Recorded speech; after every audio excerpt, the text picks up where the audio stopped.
welcome to the unboxing of the BH770, the close relative of the Beyerdynamics 990 and the 770. But this is almost $130 less expensive.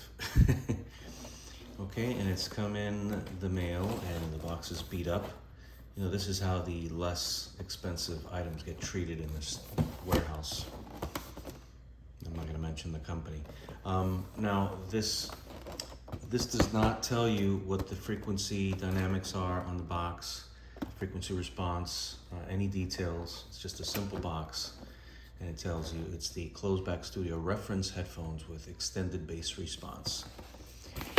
Let's just take a look. This is just an unboxing, and we will have an unboxing of the Shure SRH 440, so please like and subscribe. This is a very popular studio monitor. And the ATH M20X. Please watch those videos. Like and subscribe and watch those videos. You're gonna love them. And then there's gonna be a battle. See, the whole point of having all these headphones is to choose the best one for my goal. I think many of you may have the same exact goal. So you take out what's in the box, and you have a little manual, okay, with features. This here does give you the frequency response with 5 to 35 kilohertz.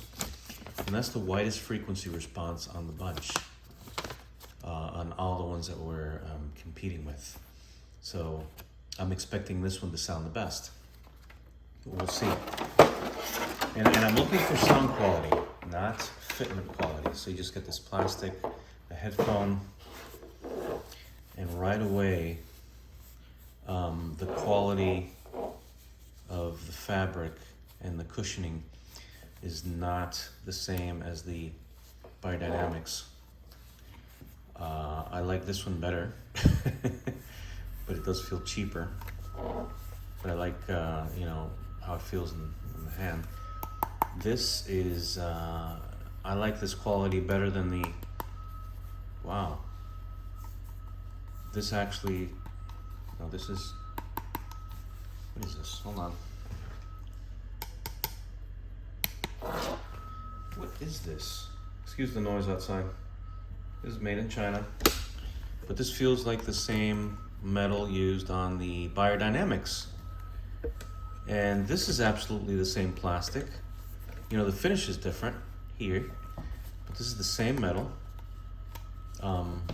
Same weight. This is, yeah, this isn't the same quality. This is definitely an imitation. Yeah, this is, you know, the overall quality of the product is different. This is Behringer, so that. Now here's the cord, and the cord is actually better quality than the Beyerdynamics. It's a, if you can see there, it's like a rope material. Wow. Well, please like and subscribe, and stay tuned for the video where I compare all of these and I talk to you about, you know, quality value that you're getting for your money, and which one wins the competition with my goal in mind. Now, this doesn't, you know, the Beyerdynamics has the coil type, which is great in the studio because it just bounces back, and if you stretch it out, it goes longer. But this is nice as well. All right, well, thanks for watching the unboxing of the Behringer. I'm sorry. It's Behringer BH770. Have a great day. Please like and subscribe.